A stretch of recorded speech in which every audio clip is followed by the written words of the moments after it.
എന്നാലും ആ കിഴവൻ സ്വത്ത് മുഴുവൻ ആ പെണ്ണിനെ വഴി എഴുതി വെച്ചിരിക്കണം, നമുക്കൊന്നും തരാതെ. എന്താ ആ കിഴവൻ ഇത് ചെയ്യുന്നത് നമ്മൾ ആരും കരുതിയതല്ല. എല്ലാ എഴുതി രജിസ്റ്റർ കൊണ്ടുവന്നോ? എല്ലാ പണിയും ചെയ്ത് കഴിഞ്ഞിരിക്കണം. എന്താ വല്ലാത്ത കഷ്ടമായി പോയി. വെറുതെ അല്ല ആ പെണ്ണ് ഇത്ര അഹങ്കാരവും ഉങ്കും വെച്ച് നടക്കുന്നത്. ഭവാനി, ആ സ്വത്ത് മുഴുവൻ നമുക്ക് നേടിയെടുക്കാം.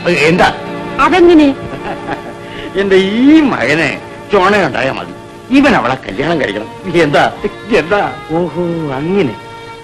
അത് കൊള്ളാം മച്ചാ. എന്റെ പൊന്നു മോനെ, എങ്ങനെയെങ്കിലും അവളെ ഒന്ന് മെരുക്കി എടുക്കടാ.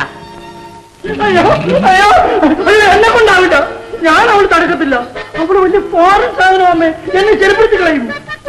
നീ ഇവിടെ ആളാണോടാ? ലക്ഷക്കണക്കിന് സ്വത്ത് അവളെ വരി കിടക്കുന്നു. ഈ സമയത്ത് നിന്റെ അച്ഛനാണ് എന്തൊന്നും നോക്കണേ. ഞാനേ വെറും കഞ്ഞിപ്പട്ടാളായിട്ട് നടന്ന കാലത്താണോ നിന്റെ ഈ അമ്മയെ സ്നേഹിച്ച് കല്യാണം കഴിച്ചത്. എന്തിനാണെന്നറിയാമോ?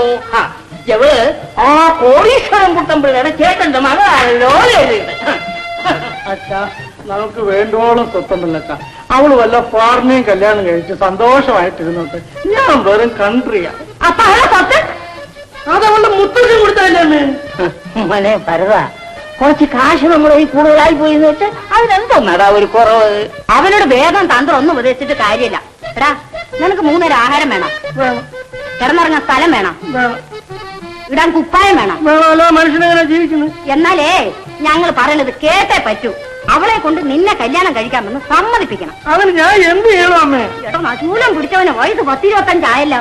ഒരു പെണ്ണ് ഞാൻ അയാളെ കല്യാണം കഴിക്കും എന്ന് പറയിപ്പിക്കാൻ ഞാൻ പഠിപ്പിച്ചായിരുന്നോടാ നിന്നെ?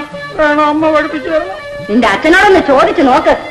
ഒരു കാര്യം ഞാൻ പറഞ്ഞേക്കാം, കല്യാണം കഴിപ്പിക്കാമെന്ന് അവളെ കൊണ്ട് സമ്മതിപ്പിച്ചില്ലെങ്കിൽ 10 വെള്ളം എനിക്ക് ഈ വീട്ടിൽ ഞാൻ തരില്ല. മനസ്സിലോ? എന്താ കുഞ്ഞിനെ, അയ്യോ മോനെ, നീ പരിഭ്രമിക്കണ്ട കേട്ടോ എന്റെ പൊന്നുമോനെ. ഞാൻ 5 രൂപ തരാം. നീ ഇതും കൊണ്ട് പോയി ഒരു 3 മലയാള സിനിമ കാണാം. അതല്ല, അപ്പൊ നിനക്ക് എന്ത് വേണമെന്ന് വെച്ചാൽ അറിയാം. ബാക്കി ഉണ്ടെങ്കിലേ വല്ല മാതികയോ വാരികയോ എന്തെങ്കിലുമൊക്കെ ഒന്ന് വായിച്ചു നോക്ക്, അപ്പൊ എല്ലാം മനസ്സിലാകും. ഒസ്യത്തിൽ ഒരാളുടെ കയ്യിൽ കുറെ സ്വത്ത് എഴുതി വെച്ചു എന്ന് വിചാരിക്കും. എഴുതി വെച്ചാളും അനുഭവിക്കേണ്ട ആളും പെട്ടെന്നങ്ങ് മരിച്ചു എന്ന് വിചാരിക്കും. എന്ത് ചെയ്യും? എന്ത് ചെയ്യും? സ്വത്ത് ജീവിച്ചിരിക്കുന്ന അടുത്ത ബന്ധുക്കൾക്ക് തുല്യമായി ഭാഗിക്കപ്പെടും. നേരാണോ? അതെ, ഞാൻ അന്വേഷിച്ചു. നിങ്ങൾ എന്താ ഒരു കൂട്ടം ഒളിച്ചു വെച്ച് സംസാരിക്കുന്നത്? ബുദ്ധിയില്ലാത്തവർ. കുട്ടമ്പിള്ള വല്യച്ഛന് ലല്ലിയും മരിച്ചാൽ ലല്ലിയുടെ സ്വത്തിൽ 1/3 ഭാഗം നമുക്ക് കിട്ടും, ലക്ഷക്കണക്കിന് രൂപ. അപ്പോൾ അത് തന്നെ വഴി കാണണം. രാമൻ നായർ വഴി കാണും. അമ്മേ, നിങ്ങളുടെ ഒരു ബുദ്ധി. വരാനാ പറഞ്ഞ ഞാൻ. അവളവിടെ ഇരിപ്പുണ്ട്, അങ്ങോട്ട് ചെല്ലും. ഇന്ന് വേണമേ? ഇട ചെന്ന് നല്ല 4 വാക്ക് പറഞ്ഞു അവളെ മയക്കടാ. എന്റെ കാവിലമേ, ഞാൻ കുഴങ്ങി. ഞാൻ നാളെ പോകണം. എനിക്കങ്ങോട്ട് എടാ, എനിക്ക് ചെല്ലടാ അമ്മേ. എടാ ചെല്ലേ.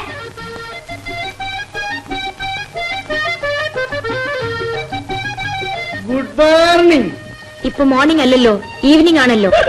അതെ അതെ അതെ അതെ. You like fish? ഭരതേട്ടൻ മലയാളത്തിൽ പറഞ്ഞാ മതി, എനിക്ക് നല്ലപോലെ മലയാളം മനസ്സിലാവും. ലല്ലു സിംഗപ്പൂരിൽ നിന്ന് വന്നതുകൊണ്ട് മലയാളം അറിഞ്ഞൂടാന്നുള്ളതുകൊണ്ടാണ് ഞാൻ പച്ച ഇംഗ്ലീഷ് സംസാരിക്കുന്നത്. ഓഹോ, പിന്നെ എന്തുണ്ട് വിശേഷങ്ങൾ? I love you.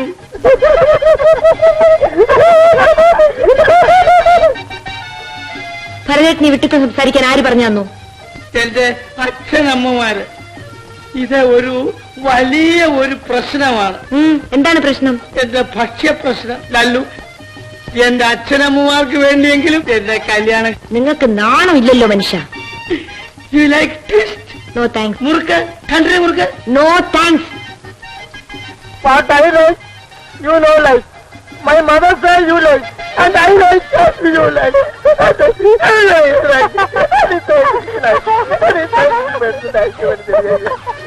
You like it, I like it, you like it. ഇതെന്നാണ് ഈ കളഞ്ചിരിയൊക്കെ? പോകട്ടെ, അന്നെ പറഞ്ഞിട്ട് രണ്ടും എന്റെ മുറപ്പെണ്ണാണ്, കല്യാണം കഴിച്ചതാണ്. അത് ഞങ്ങളൊന്ന് പാളിഷ് ചെയ്യേ. ഇവൾ നിന്നെ മുറപ്പെണ്ണല്ല. അയ്യോ, പിന്നെ അന്ന് പറഞ്ഞതോ? അത് പിൻവലിച്ചിരിക്കുന്നു. ആ, നീ പോയി ഒരു പാക്കറ്റ് സിഗരറ്റ് വാങ്ങിച്ചോ. എനിക്ക് മനസ്സില്ല, ചുമ്മാ എന്നെ കളിപ്പില്ല. ഞാൻ പറയുന്നത് കേൾക്കൂലേ? എനിക്ക് മനസ്സില്ല. മനസ്സില്ല ഫുൾ. എന്നെ അങ്ങനെ ഒഴിവാക്കാന്ന് വിചാരിക്കണ്ട. എന്റെ അമ്മേനെയും കയ്യിൽ ചില വിദ്യകളൊക്കെ ഉണ്ട്, ഞാനത് കാണിച്ചു അവിടുന്ന്. ലല്ലിയോട് എനിക്ക് ചില കാര്യങ്ങൾ സംസാരിക്കും. എന്താ? നമ്മുടെ വിവാഹത്തെ പറ്റി. ആരുടെ വിവാഹത്തെ പറ്റി? ഞാനും ലല്ലുവും തമ്മിലുള്ള വിവാഹത്തെ പറ്റി. നിങ്ങൾ നിങ്ങളുടെ കാര്യം പറഞ്ഞാൽ മതി, എന്റെ കാര്യം ഞാൻ തീരുമാനിച്ചോളാം. എന്റെ കാര്യവും ലല്ലുവിന്റെ കാര്യവും ഇനി വെവ്വേറെ കാണാൻ പറ്റൂല. ലല്ലുവിനെ വിവാഹം കഴിക്കാൻ പോകുന്നത് ഞാനാണ്. നടക്കാൻ പോകുന്നത് പറഞ്ഞതേ ഉള്ളൂ. മിസ്റ്റർ ഗോപി, എന്റെ ഈ ചെരുപ്പിനെ പോലും വിവാഹം കഴിക്കാൻ കഴിയില്ല, മനസ്സിലായോ? വിവാഹം കഴിക്കാൻ വന്നിരിക്കുന്ന യോഗ്യൻ. ചെരുപ്പിനെ മനുഷ്യൻ വിവാഹം കഴിക്കാറില്ല. ഗോപി വിവാഹം കഴിക്കാൻ പോകുന്നത് ലല്ലുവിനെയാണ്.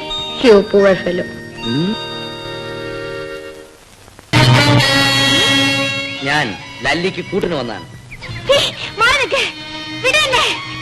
ഇന്ന് നിന്റെ അഹങ്കാരം ഞാൻ തീർക്കും. ബഹളം വെച്ചുകൊണ്ടൊന്നും കാര്യമില്ല. അയ്യോ, എന്താ എന്താണ് ഇവിടെ ബഹളം? ഒന്നുമില്ല.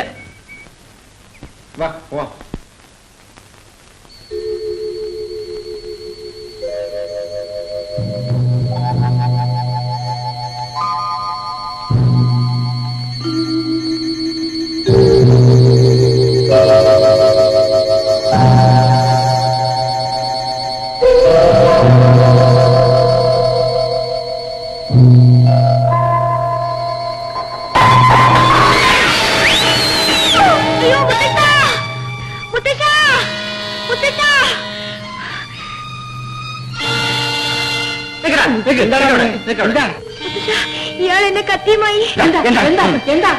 ദ്രോഹി നീയാണോടാ? ഇത് മോശമായി പോയി രാമനായരെ. സ്വത്ത് മോഹിച്ചിട്ട് ആ കൊല്ലാൻ നടക്കരുത്. എല്ലാം ഇടിക്കണം. ഞാൻ ആരെയും ദ്രോഹിക്കാൻ വന്നല്ല, പിന്നെ സഹായിക്കാൻ വന്നേടാ ഈ കത്തിയായിട്ട്. അല്ല, മനുഷ്യന്റെ ഒരു ദുർമോഹമേ. രാമൻ നായരെ എന്തോ മോഷിച്ചിട്ടുണ്ട്. അത് ഇടത്തേ കൈയിലാണ് തരും. ആ കൈ തുറന്നു നോക്കണം. നോക്കണം. തുറക്കടാ, തുറക്കേ. എന്താണ് രാമു? ആരുടെ? വല്യച്ഛന്റെ തലയില്. ശങ്കര, എന്റെ മീശയെല്ലാം ശരിക്കുണ്ടോടാ? ഉണ്ടുണ്ട്. ഇയാൾക്ക് എന്തിനാ വലിയച്ഛന്റെ തലമുടി? വൃഷ്ഠരോഗം പരിഹരിക്കാനായിട്ട് ഒരു പൂജ ചെയ്യണമെന്ന് രുദ്രാണി പറഞ്ഞു. വലിയ കാര്യം മനസ്സിലായോ? ദുർമന്ത്രവാദം ചെയ്ത് രണ്ടുപേരെയും കൊല്ലാനാണ്. ശിവ ശിവ. അപ്പോ മനുഷ്യന്റെ ദുർമോഹമേ. എനിക്കെല്ലാം മനസ്സിലായി, എല്ലാം മനസ്സിലായി. ശങ്കര, അവനെ വിട്ടേര്. നിങ്ങൾ എല്ലാവരും ഇവിടെ നിന്ന് പോയി തരാമോ? എനിക്ക് സ്വല്പം സ്വസ്ഥത വേണം. ഇപ്പൊ അച്ഛനും എല്ലാവരും പോകണേ. ഒരൊറ്റ എണ്ണം ഇവിടെ വേണ്ട. എല്ലാവരും സ്വസ്ഥ. അതെ. നീ എന്താണ് ഇവിടെ? ഞാന് വേണ്ട വേണ്ട, നീയാണ് ആദ്യം പോകേണ്ടത്. ശങ്കര, ഇപ്പൊ കാര്യമെല്ലാം മനസ്സിലായല്ലോ. പാടാ മോനെ. എടാ മോനെ, മുത്തശ്ശൻ ജീവിച്ചിരിക്കുമ്പോഴേ അവരെല്ലാം നിന്നെ ഉപദ്രവിക്കാൻ തുടങ്ങിയിരിക്കുകയാണ്. അപ്പം മുത്തശ്ശന്റെ കാലശേഷം മോനെ ഇവരെല്ലാം എന്ത് ചെയ്യും? നല്ലൊരു ചെറുപ്പക്കാരനെ കല്യാണം കഴിച്ച് മോള് സുഖമായി ജീവിക്കുന്നത് കാണണമെന്നാണ് മുത്തച്ഛന്റെ ആഗ്രഹം. മുത്തശ്ശൻ തന്നെയല്ലേ എന്നോട് പറഞ്ഞത് പുരുഷന്മാർ ചീത്തയാണ്, അവരെ വിശ്വസിക്കാൻ കൊള്ളൂല, അവരുമായി ഇടപഴകരുതെന്ന്? ദൈവമേ, ഏത് ചീത്ത മുഹൂർത്തത്തിലാണ് ഞാനത് പറഞ്ഞു പോയത്. വക്കീലേ, പണ്ടാ പറഞ്ഞത് സ്വല്പം അബദ്ധമായി പോയി. എടാ മോനെ, പെമ്പിള്ളേരുടെ പുറകെ വായം പൊളിച്ച് നടക്കുന്ന ചുംബന്മാരെ പറ്റിയല്ലായിരുന്നു മുത്തശ്ശൻ അന്ന് പറഞ്ഞു പോയത്. കല്യാണക്കാരും എന്ന് പറഞ്ഞാൽ അങ്ങനെയാണോ? നല്ലവനായ മിടുമിടുക്കനായ ഒരുത്തനെ. മുത്തശ്ശൻ എന്നോട് കല്യാണക്കാരി മാത്രം പറയരുത്, എനിക്കത് ഇഷ്ടമല്ല. പിന്നെ ഞാൻ മുത്തശ്ശനുമായി പിണങ്ങും. ആകെ വിഷമത്തിലായല്ലോ ഭഗവാനെ. ഇതിനൊരു പോം വഴി കണ്ടേ പറ്റൂ. ഞാൻ ഇനി എന്ത് ചെയ്യും വക്കീലെ? ആദ്യമായി ഇവിടുന്ന് മാറി താമസിക്കണം. കഴിയുന്നതും വേഗത്തിൽ ലല്ലി മോളെ നല്ലൊരു ചെറുപ്പക്കാരനെ കൊണ്ട് വിവാഹം കഴിപ്പിക്കുകയും വേണം. അതാണ് അതിന്റെ ശരി. അതത്ര എളുപ്പമുള്ള കാര്യമല്ല. വക്കീലും കേട്ടതല്ലേ ലല്ലിമോൻ പറയുന്നത്. വിഷമിക്കാതിരിക്കൂ, നമുക്ക് വഴിയുണ്ടാക്കാം.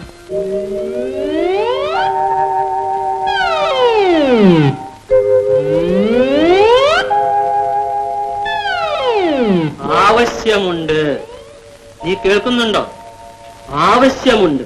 ഉന്നത ബിരുദധാരിയും സുമുഖനും ആരോഗ്യവാനും കാര്യപ്രാപ്തിയുള്ളവരുമായ ഒരു യുവാവിനെ ഒരു വലിയ സ്ഥാപനത്തിന്റെ ഭരണ ചുമതല ഏറ്റെടുക്കാൻ ആവശ്യമുണ്ട്.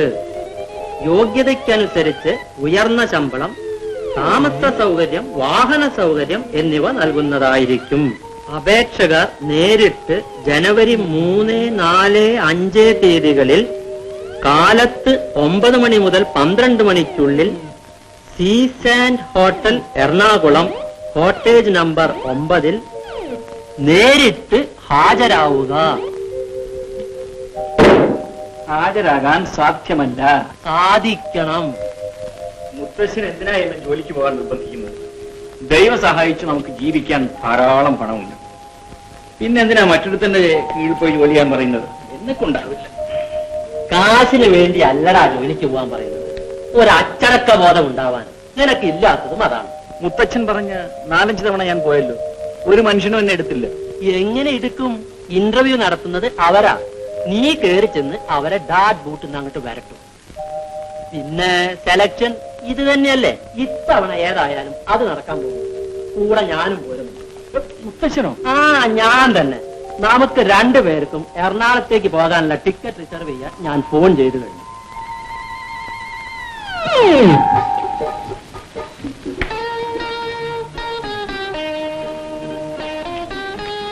Morning sir.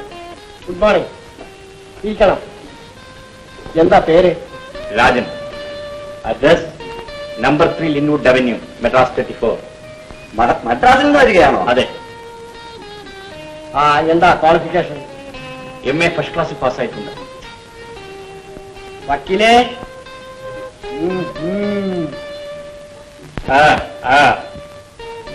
ഇന്റർവ്യൂ നടക്കുന്ന മുറി ഇത് തന്നെയല്ലേ? യെസ് യെസ്, ഇത് തന്നെ. അച്ഛന്റെ പേര്? അച്ഛനില്ല, മരിച്ചുപോയി. അമ്മ? ഇല്ല. കുടുംബത്തിൽ പിന്നെ ആരുണ്ട്? ഒരു മുത്തച്ഛൻ. Oh, just like me. എന്നെ പോലെ തന്നെ. വക്കീലേ. മുത്തച്ഛന്റെ പേര് Padmanabha Pillai. Pillai. Oh my good god, I am Pillai. You are Pillai. Your grandfather is Pillai. My grandfather is Pillai. Vakil is Pillai. Shankar is Pillai. You are all Pillai Pillai. ആട്ടെ, ഞാൻ ചില ചോദ്യങ്ങൾ ചോദിച്ചോട്ടെ. പ്രേമത്തെ പറ്റി നിങ്ങളുടെ അഭിപ്രായം എന്താണ്? വളരെ മോശമായ അഭിപ്രായമാണ്. അപ്പൊ ഇതുവരെ പ്രേമിച്ചിട്ടില്ല അല്ലേ? നിങ്ങൾ അസംബന്ധം ചോദിക്കരുത്. വക്കീലെ, ദേഷ്യം പിടിപ്പിക്കരുത്. കുട്ട, കുഞ്ഞെ, ഭക്തവത്സല, ദേഷ്യപ്പെടേ. നിങ്ങൾ പ്രേമിക്കാൻ ആളെ തെരഞ്ഞെടുക്കുന്നു, അതോ ഉദ്യോഗത്തിന് ആളെ തെരഞ്ഞെടുക്കുന്നു? വക്കീലെ, ഇനി ചോദ്യം ചോദിക്കരുത്. Fix him up. ശങ്കര, പുറത്തിരിക്കുന്നവരോട് ഉദ്യോഗത്തിനാളെ തെരഞ്ഞെടുത്തു കഴിഞ്ഞു, ഇനി ഇന്റർവ്യൂ ഇല്ല എന്ന് പറഞ്ഞേക്കണം. ശരി. നിങ്ങളെ ഞങ്ങൾ നിയമിച്ചു കഴിഞ്ഞു. Thank you sir. എന്റെ ജോലി സിമ്പിൾ, വെരി സിമ്പിൾ. എനിക്ക് പഴയ എക്സ്പീരിയൻസ് ഒന്നുമില്ല. Very good. അതാണ് ഞങ്ങൾക്ക് വേണ്ടത്. മിസ്റ്റർ രാജൻ, ഞങ്ങളൊരു പ്രത്യേക ആവശ്യത്തിന് വേണ്ടിയാണ് ഈ ഇന്റർവ്യൂ നടത്തുന്നത്. വക്കീലെ, ഇദ്ദേഹം മിസ്റ്റർ കുട്ടമ്പിള്ള ലക്ഷപ്രഭുവാണ്. ഇദ്ദേഹത്തിന് ഒരു പേര മകളുണ്ട്. മകളുടെ മകൻ പുരുഷന്മാരെ വെറുപ്പാണ്. കല്യാണക്കാര്യം പറഞ്ഞ് കടിച്ചു തിന്നാൻ വരും. ഭ്രാന്തിളവി പോലെ സംസാരിക്കും. ഇദ്ദേഹത്തിന്റെ പേരക്കുട്ടിയല്ലേ? പാരമ്പര്യ അസുഖമുണ്ടാകുന്നതിൽ അത്ഭുതപ്പെടാനില്ല. മിസ്റ്റർ രാജൻ, നമുക്കതൊന്ന് മാറ്റിയെടുക്കും. അത് നിങ്ങളുടെ കാര്യം. അതിന് നിങ്ങളൊന്ന് സഹായിക്കണം. അല്ല, നിങ്ങളെപ്പോലെ സുന്ദരനായ ഒരു ചെറുപ്പക്കാരൻ അത് നിസ്സാരമാണ്. It is very simple. ഞാൻ മദ്രാസിൽ ചെന്നിട്ട് നല്ല മനോരോഗ വിദഗ്ധൻ ആരാണെന്ന് അന്വേഷിച്ച് ഉടനെ വിവരം അറിയിക്കാം. How much money you want? നിങ്ങൾക്ക് എത്ര പണം വേണം? എന്തിന്? വിവരം അറിയിക്കാനും. അല്ല, സ്ത്രീധനം. നിങ്ങൾ എന്റെ പേരക്കുട്ടി ലല്ലിയെ സ്നേഹിക്കണം. അതായത് അവളെ കൊണ്ട് നിങ്ങളെ സ്നേഹിപ്പിക്കും. എന്നിട്ട് കല്യാണം കഴിക്കണം. ഡൗറി എത്ര വേണം? 25,000, 50,000, lakh. നിർത്ത്. ഇതിനാണോ ഉയർന്ന ജോലിക്കെന്ന് പറഞ്ഞ് പത്രത്തിൽ പരസ്യം കൊടുത്തത്? പേരമകളുടെ ഭർത്താവാകാനുള്ള ജോലി അല്ലേ? നിങ്ങൾക്ക് നാണമില്ലല്ലോ മനുഷ്യ. വില പേശാൻ വന്നിരിക്കുന്നു. നിങ്ങളുടെ പണമെന്ന് കേട്ടോടനെ ഞാൻ തലയിറങ്ങി താഴെ വീഴുമെന്ന് വിചാരിച്ചു. അല്ലെങ്കിൽ വേറെ ആളെ അന്വേഷിക്കും. Rajan, I like you. I want you marry Har. എനിക്ക് നിങ്ങളെ ഇഷ്ടമാണ്. നിങ്ങൾ തന്നെ ആ കുട്ടിയെ കല്യാണം കഴിക്കണം. പ്ലീസ്, നോ എന്ന് പറയേ. മിസ്റ്റർ രാജൻ, ലല്ലിയുടെ പേരിൽ എത്ര ലക്ഷം രൂപയുടെ സ്വത്താണ് കിടപ്പുള്ളതെന്ന് നിങ്ങൾക്കറിയാം. പണത്തിന്റെ ഹുങ്കാറല്ലേ? പണത്തിനകത്ത് താളം തുണ്ടാൻ നട്ടല്ലാത്ത വേറെ ചെറുപ്പക്കാരാണ്. Nonsense, silly fellows. ഇന്റർവ്യൂ ആണ്. ഇന്റർവ്യൂ. രാജൻ, രാജൻ, രാജൻ, രാജൻ, പ്ലീസ്. രാജൻ, രാജൻ, ലക്ഷവും കോടിയെല്ലാം പുല്ലുപോലെ തള്ളിക്കളഞ്ഞിട്ട് അവൻ പോയത് കണ്ടില്ലേ? എന്റെ ലല്ലിമോൾക്ക് ചേർന്ന ഭർത്താവ് ഇവൻ തന്നെയാണ്. ഇവൻ തന്നെ എന്റെ ലല്ലിമോളെ കല്യാണം കഴിക്കണം. ശരിയാണ്. രാജൻ ലല്ലിയെ കല്യാണം കഴിക്കുകയാണെങ്കിൽ അത് പണത്തിന് വേണ്ടി ആയിരിക്കില്ല. എന്താണ് അതിനൊരു വഴി? എന്താണ് അതിനൊരു മാർഗം കണ്ടുപിടിക്കാൻ? ഏതായാലും ലല്ലിയെ വീട്ടിൽ നിന്ന് മാറ്റി താമസിപ്പിച്ചേ ഒക്കൂ. അവളെ എന്റെ മകൾ രമയുടെ കൂടെ മദ്രാസിൽ ലേഡീസ് ഹോസ്റ്റലിൽ കുറച്ചു നാൾ താമസിപ്പിക്കാം. അവിടെ പെൺകുട്ടികളുമായി കുറെ നാൾ ഇടവഴി കഴിഞ്ഞാൽ ലല്ലിക്ക് സ്ത്രീ സഹജമായ മാറ്റങ്ങൾ താനെ വന്നുകൊള്ളു. അത് ശരിയാ. രാജൻ മദ്രാസിലാണെന്നല്ലേ പറഞ്ഞത്? രമയെ വിവാഹം കഴിക്കാൻ പോകുന്ന രവിയും മദ്രാസിൽ തന്നെയാണ്. ലല്ലിയെയും രാജനെയും തമ്മിൽ ഒന്ന് സ്നേഹിപ്പിക്കാൻ രമയുടെയും രവിയുടെയും കൂട്ടുകാരികളുടെയും സഹായത്തോടെ ഒരു ശ്രമം നടത്തുകയും ചെയ്യാം. എന്താ വക്കീല് പറയുന്നത് എന്തും ഞാൻ അനുസരിക്കാം. എനിക്കൊന്നേ ഉള്ളൂ, പണം പുല്ലാണെന്ന് പറഞ്ഞ് ഇവിടെ നിന്ന് ഇറങ്ങിപ്പോയ ആ ചെറുപ്പക്കാരൻ എന്റെ ലല്ലിയുടെ ഭർത്താവാകണം. എങ്കിൽ ആലോചിക്കാനൊന്നുമില്ല. നമുക്ക് ലല്ലിയുമായി ഉടനെ മദ്രാസിലേക്ക് പുറപ്പെടാം.